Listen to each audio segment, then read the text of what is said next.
Wooden Elegance Gate is a solid, stylish, chunky wooden pressure-fitted stair gate. It comes in two colours, in a natural wood and a white wood, and it comes in 5 different sizes from 63 centimetres all the way up to 103 centimetres. The gate can also be extended, making the maximum width it fits 153 centimetres. The gate has some unique features. It is a solid, robust safety gate. It passes the safety standard EN 1930 for safety barriers within inside the home. And the larger sizes, the gate actually increases in size, so the central section becomes wider, which means you get a very large walk through. Also, with the 5 sizes from 63 all the way up to 103, they're a purely out of the box solution, making it a really simple, easy gate to fit. When you receive your Wooden Elegance Gate, you'll get the gate in the box and the following parts. You'll get 4 spindles with 4 hand wheels, and you wind on the hand wheels and so that the smooth side with the notches is on the side of the spindles. You'll also receive wall cups, double-sided adhesive pads to stick the wall cups, and just in case you're fitting onto walls with uneven surfaces or potentially loose wallpaper, we also provide some screws and raw plugs in case you need to screw the raw plugs into the wall.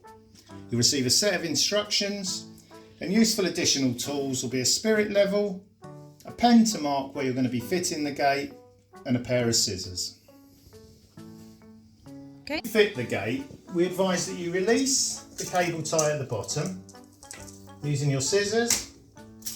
You can take that out and take away the piece of protective polystyrene as well. Now, it's also good to remove the polystyrene from the top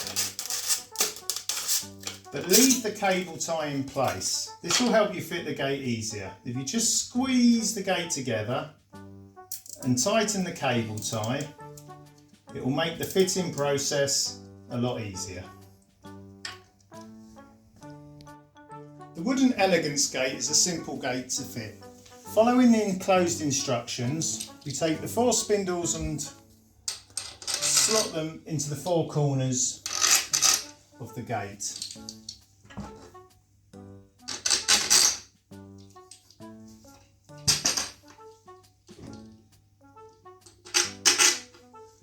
We'll then put the gate loosely into position.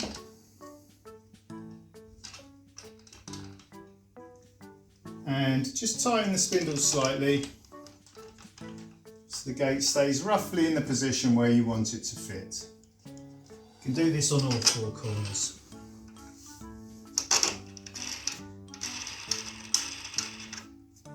We then want to check with our spirit level that everything's straight. So we'll be checking the verticals and then the wider horizontal from this side to this side, making sure that everything is level. We'll then mark where we're going to be securing the wall cups with our pen. So we'll do that just above all 4 spindles. Once you've marked the position where the wall cups are going to go, you temporarily remove the gate and then we'll affix the wall cups. The wall cups come with a double-sided sticky tape to help you put them into position. Simply peel off the back, place the wall cup on, and hold that in position. By holding it in position, it helps the bonds form and provides a stronger solution. You then remove the other side of the sticky tape and put the wall cup into position. Now, we recommend you hold the wall cup into position for 1 minute so that all the bonds secure properly. Now, for additional safety, we provide screws that can go through the wall cup into a wooden surface. If you wish, you can affix them to brick surfaces or plaster surfaces, as long as you use the right raw plugs for the job. Once all 4 wall cups are in position, you simply slot the gate spindles into the 4 wall cups, and then we start our adjustments.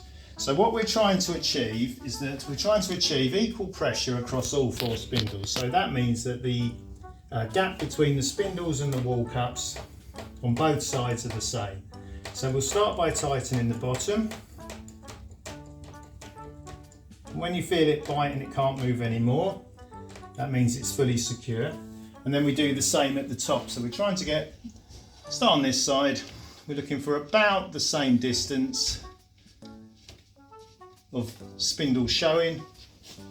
And then we do the same on this side. Now, so what you'll notice is as we turn here and tighten it up, the gap between the gate and the frame starts to close. We keep tightening it and then you'll slowly hear it click into place. Now what we're looking for is a gap between the gate and the frame of as near to 2 millimeters as you get, and I can see here that's looking like 2 millimeters. This means that you're now in a position to cut this cable tie and the gate will be secure and ready to use.